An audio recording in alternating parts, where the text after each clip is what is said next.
UP में चुनावी माहौल पल पल बदल रहा है। पूर्व प्रधानमंत्री चौधरी चरण सिंह को भारत रत्न के ऐलान के बाद से रालोद मुखिया जयंत चौधरी से खूब राजनीतिक सवाल किए जा रहे हैं कि अखिलेश से उनका गठबंधन टूट रहा है और बीजेपी के साथ उनकी कितनी सीटों को लेकर बात बनेगी वगैरह वगैरह।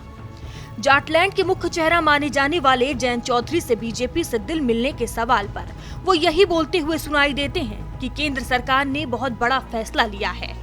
एक लीडर के पीछे पूरा तंत्र होता है, पर चौधरी चरण के नाम को जिंदा रखने का प्रयास बीजेपी ने किया है और ये अच्छी कोशिश है। देखा जाए तो एक तरफ से अखिलेश यादव से वो दूर हो गए हैं, एनडीए में जाने के संकेत वह पहले ही दे चुके हैं, आधिकारिक घोषणा होनी बाकी है। राजनीतिक जानकारों की ओर से तो ये भी कहा जा रहा है कि सपा प्रमुख अखिलेश ने यूपी में जो गठबंधन के तहत रालोद चीफ जयंत चौधरी को 7 सीटें दी थी और सोशल मीडिया पर पोस्ट कर दिया था, वो भी कुछ ठीक तरीके से नहीं हुआ हो। अखिलेश का ये अंदाज जयंत को ना भाया हो, शायद ये भी एक वजह हो सकती है। उन दोनों के बीच की दूरी, अब जयंत के एनडीए में शामिल होने के बाद क्या होंगे सियासी समीकरण, क्योंकि जयंत के पाला बदलने से सपा और कांग्रेस के सामने बड़ी मुसीबत खड़ी हो सकती है। उन्हें जाट बहुल सीटों पर मशक्कत करनी पड़ेगी। लोकसभा चुनाव में जाट वोट काफी महत्वपूर्ण है। जयंत के आने से बीजेपी पश्चिमी यूपी के साथ हरियाणा और राजस्थान की राजनीति को साधेगी। हमारे साथ बातचीत के लिए रालोद के राष्ट्रीय अध्यक्ष जयंत चौधरी मौजूद है। सर, चौधरी चरण सिंह पूर्व प्रधानमंत्री देश के, जिन्हें भारत रत्न से सम्मानित किया जाएगा, आज से पहले सरकारों ने फैसला नहीं किया, मोदी सरकार ने ये फैसला किया है, किस तरह से देख रहे हैं? बड़ा फैसला है। चौधरी साहब के निधन को 37 साल हो गए हैं, लोग उनको नहीं भुला पाए हैं। आज भी उनके विचार, उनके संघर्ष लोगों के बीच जिंदा हैं। वह अभी भी गांव के लोगों के लिए, साधारण लोगों के लिए पूजनीय है। उनकी तस्वीर हर समाज में आप जाएंगे, हर जाति का कोई व्यक्ति हो, उनके घरों में आपको लगी मिल जाएंगी। और ये सब बिना किसी ढांचे के हुआ। कई ऐसी लीडर होते हैं जिनके पीछे बहुत बड़ा तंत्र होता है। देश की मुख्य धारा में जो बड़े बड़े तंत्र हैं, उन्होंने कभी चौधरी साहब के नाम को जिंदा रखने का इस तरह से प्रयास नहीं किया था। एक शुरुआत हुई है और लोगों की भावनाएं इस फैसले के साथ जुड़ी हैं। आप सदन में जब आज बोल रहे थे, उस दौरान कांग्रेस पार्टी के कई सांसद जो हैं वो विरोध भी जता रहे थे, इसको किस तरह से देख रहे हैं? फुटबॉल में कभी कभी गोलकीपर अपने गोल में बॉल गेर देता है, सेल्फ गोल। यही है। इस मौके पे सबको ऊपर उठ के स्वागत करना चाहिए।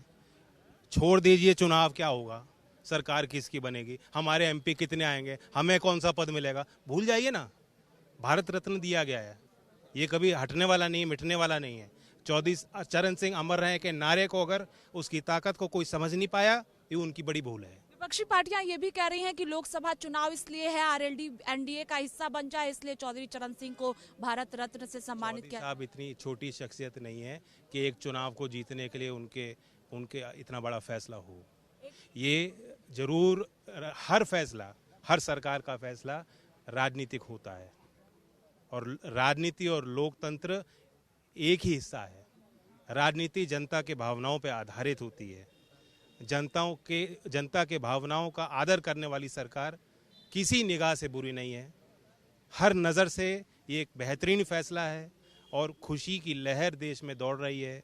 हर गांव में, हर गली में लोग महसूस कर रहे हैं आज हमारा सम्मान सरकार ने रखा। एनडीए में गठबंधन की तारीख कौन सी होगी, क्योंकि जब से आपने कहा है तारीख, सीट, चुनाव हो जाएगा समय। गोपाल यादव कह रहे हैं कि कोई फर्क नहीं पड़ता, जयंत चौधरी जाए ना जाए, पश्चिम उत्तर प्रदेश में कोई फर्क नहीं पड़ेगा। मैं जहां जिसके साथ काम करता हूं, मेरा रिश्ता जुड़ता है। मैं जो काम करता हूं, जब भी करता हूं, पूरे दिल और एफर्ट के साथ करता हूं। मेरी भावनाएं आज भी उनके साथ जुड़ी हैं और रहेंगी।